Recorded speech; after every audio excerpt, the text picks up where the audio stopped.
welcome. It's a good day to be on the farm. My name is Chuck, and this is my Shepherd Chuck series. And we are picking up our first batch of silage from this year, this March. And we made exactly 18 grass bales, which worked out really well because our little trailer here picks up exactly 6 at a time. Nope, watch out, deer. So this is good. We've cleared them off. We've got 3 sets. I know I could store these in my bale storage up there where our hay bales are, but I kind of like the idea of leaving your silage bales on the field or out in the sun to cook, because they do. I understand that the silage gets warm due to a chemical reaction within the wet grass and fermentation. So it doesn't really matter if they're out in the sun. I think they will still turn into silage regardless. But I like the idea of them cooking in the field, even if it's not scientifically accurate. So anyway, I'm going to leave those 18 sitting there until they are silage. And then once they are silage, we can go ahead and move them into either the storage or move them up for sale, most likely, because we're still trying to pay off that loan. So yeah, 0%, 0%. Are any of these 1% yet? Come on, where's my 1%er? Are you there?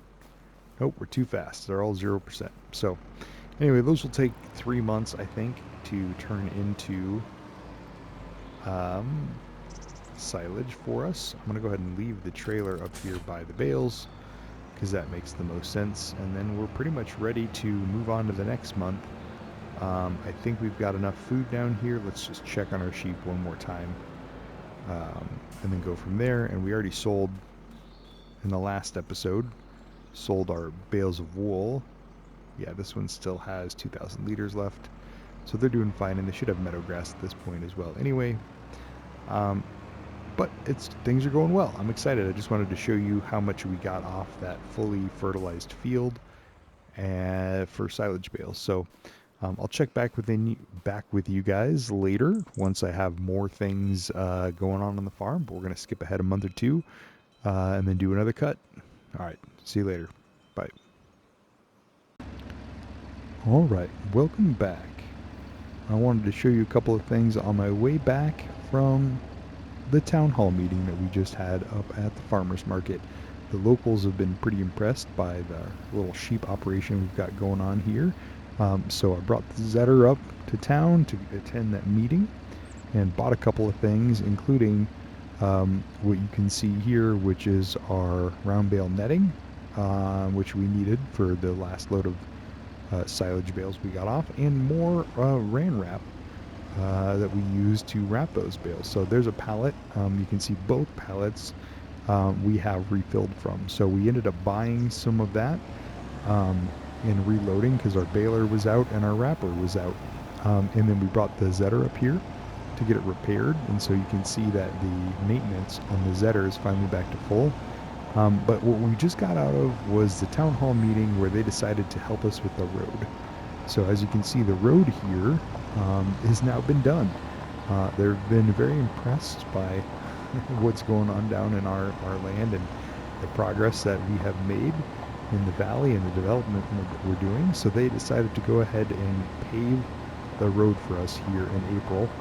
And so they've created this road to help us find our way to our little section of farm here. So community pulled together a little bit of money and donated to our cause to get this gravel path laid out for us, which we're following back to our town now. So now it's a lot easier to find our way back up to the store and come back down. So here's one of our fields, our new fields that we just made. And so we have taken some silage bales off of that before we took before the meeting this afternoon. We were able to cut that and get some silage bales off of that as well.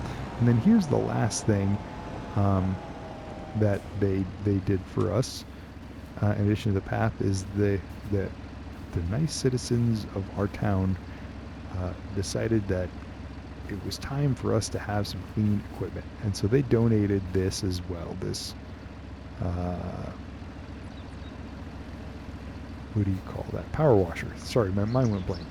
So we were not going to be able to afford a power washer anytime soon, given the progress that we're making. And so in addition to that gravel that they donated to our path and this little walking path that's up to our spinnery, Taylor, whatever it is up your spinnery, yes. Is it a spinnery? Let's find out. We're going to come up here and just take a look. They helped us, had some extra gravel left over from that path that they helped make a little bit of a path up here to our spinnery, and our very first pallet of wool fabric has been made. Is this fabric? Is that what they call that?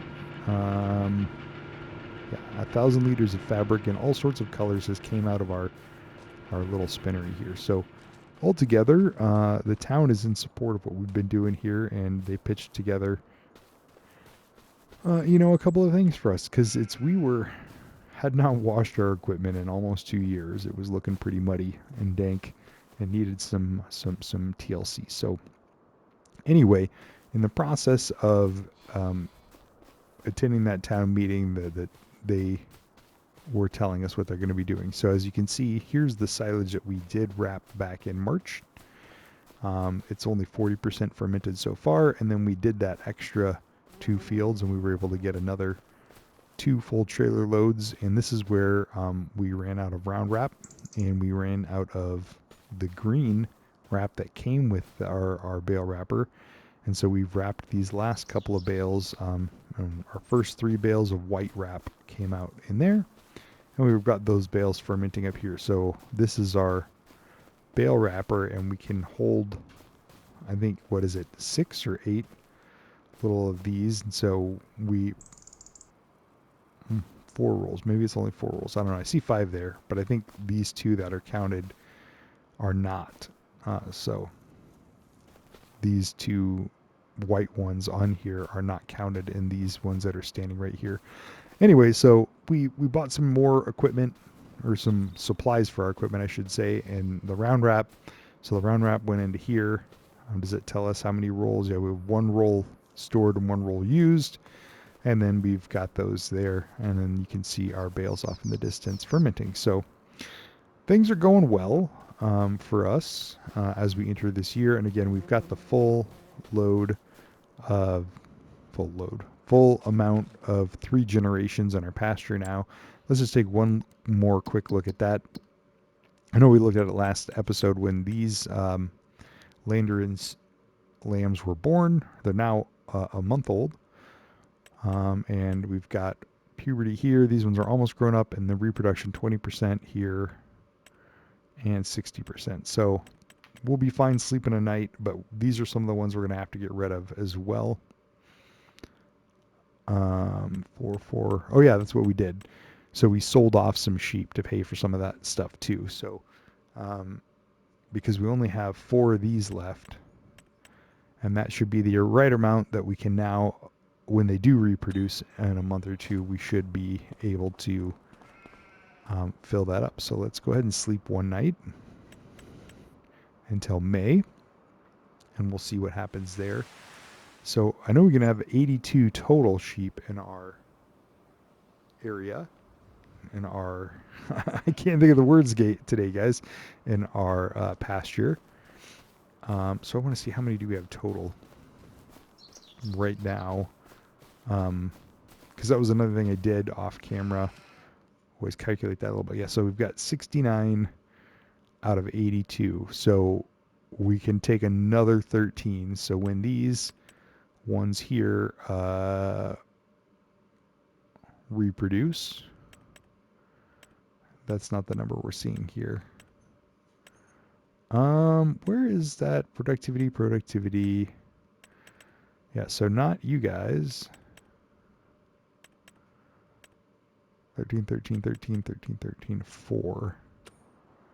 So yeah, I think I was calculating. You guys right here are reproduction 40. Now, 4 of you will make 4 babies, so we'll have 8. And then these are all the other generations. So yeah, you guys were worth the most, which is why I sold 9 of those, and then you guys will make next month. So instead of having 69 sheep, we will have 73, and then 73 plus 13 will be 77, 87. So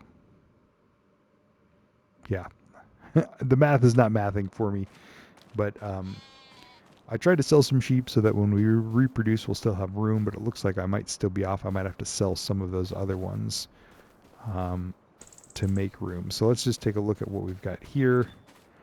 You're ready to harvest. It is May. We should probably get that done before we fast forward to June. So I guess I'm going to get started on that for the rest of this episode. And we'll combine the original pulling off of the harvest that we did when we got those wrapped bales up there, and then we'll get whatever we get off the main field here into the next round. So let me go ahead and fire up the Zetter, and we'll do what we do, which is get this mowed and baled and wrapped and move on from there. So I guess let me get this worker started. So if we do 2 headlands, which we have to, work in the headlands, start with the up down, start with the headland.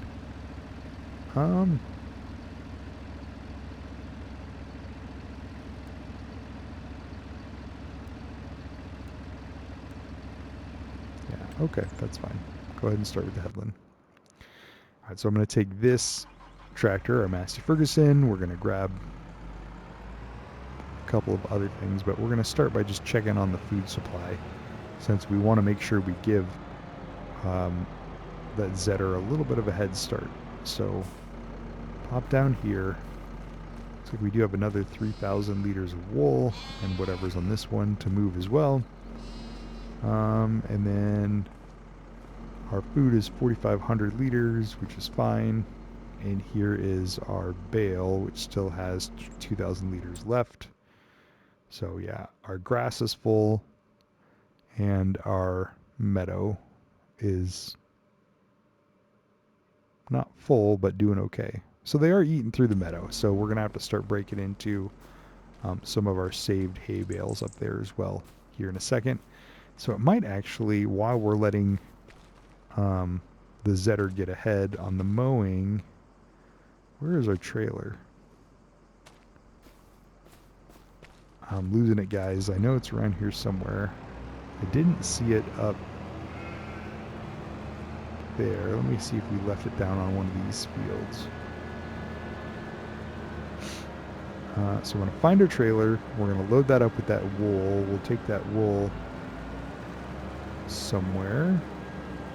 This is our other field. Not seeing this. This one's still growing from that first cut. I am going to go check the spinnery. I know we just looked up there, but I wasn't looking for the trailer when I was up there. Oh, there it is. I can see it over here now. Alright, well, we're going to cut across the grass field before the Zetter gets over here. And move this down here.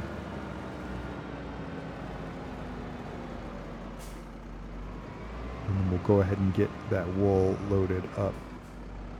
Because that's the one thing I've discovered about these sheep pastures is if you get to the maximum wool when you sleep, it won't produce anything. So you're essentially just giving up production overnight. And sometimes, because I'm just doing grass, I tend to fast forward a couple of months at a time. But the last thing that I want to do is, trying to do 2 things at once. I'm going to get in here and get the front loader arms attached. But I need to drop the bale spikes because we're going to pick up these other ones here in a second. The pallet forks. The last thing I want to do is give up the productivity. The sheep is how we're making our money, or at least it's how we plan to make our money. Nope, don't lose the front loader arms, lose the trailer. There we go. So if we I guess I'm paranoid about losing the wool. If we do something in the wrong order, or we don't produce wool for a month, we're essentially giving up productivity that we need at this point to help pay down the loan. So don't want to do that. So let's go ahead and can we come in from this angle? The awning of this roof is in the way sometimes when I'm trying to load things from this angle. Oh, but we're still able to grab it. Okay, that worked out good.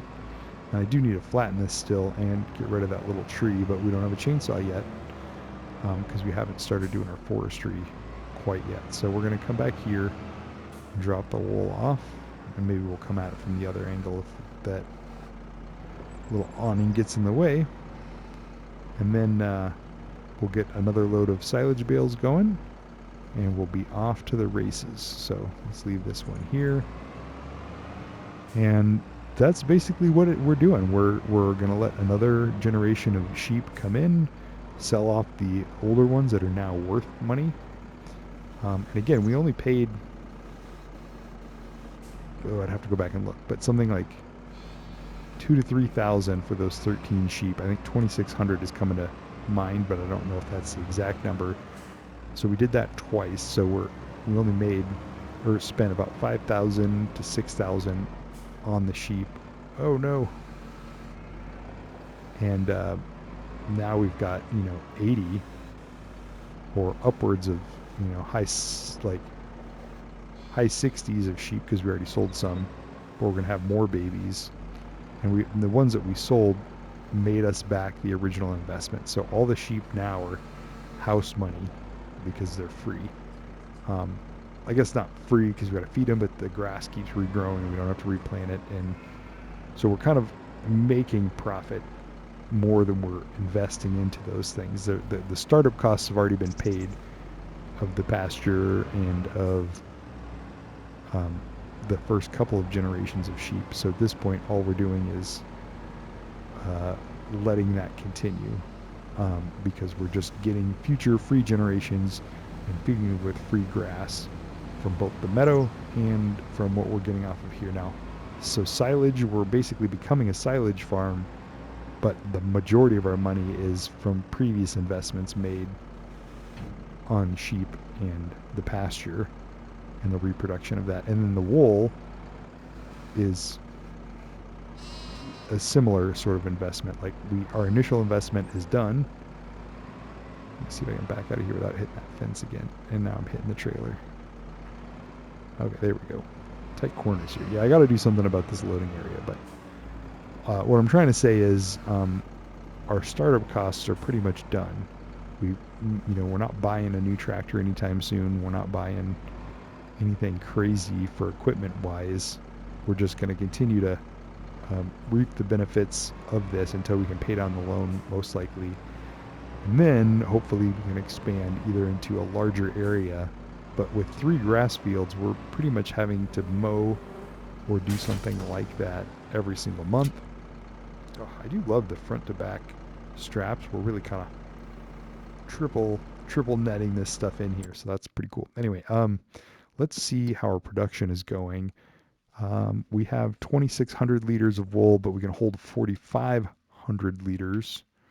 So we've got 3,000 liters on the trailer. So it should take almost all of this. There'll be one pallet with just a little bit left. So this is good. We sold the last batch of wool that we didn't need, but this wool is going to go back into our factory, or spinnery production, and keep that going. And then once we have more than one pallet of fabric, so probably not till the end of the year, but eventually we'll have 2 or 3 pallets of fabric that we can go unload somewhere. So let's see if I can get this in there without too much of a fuss.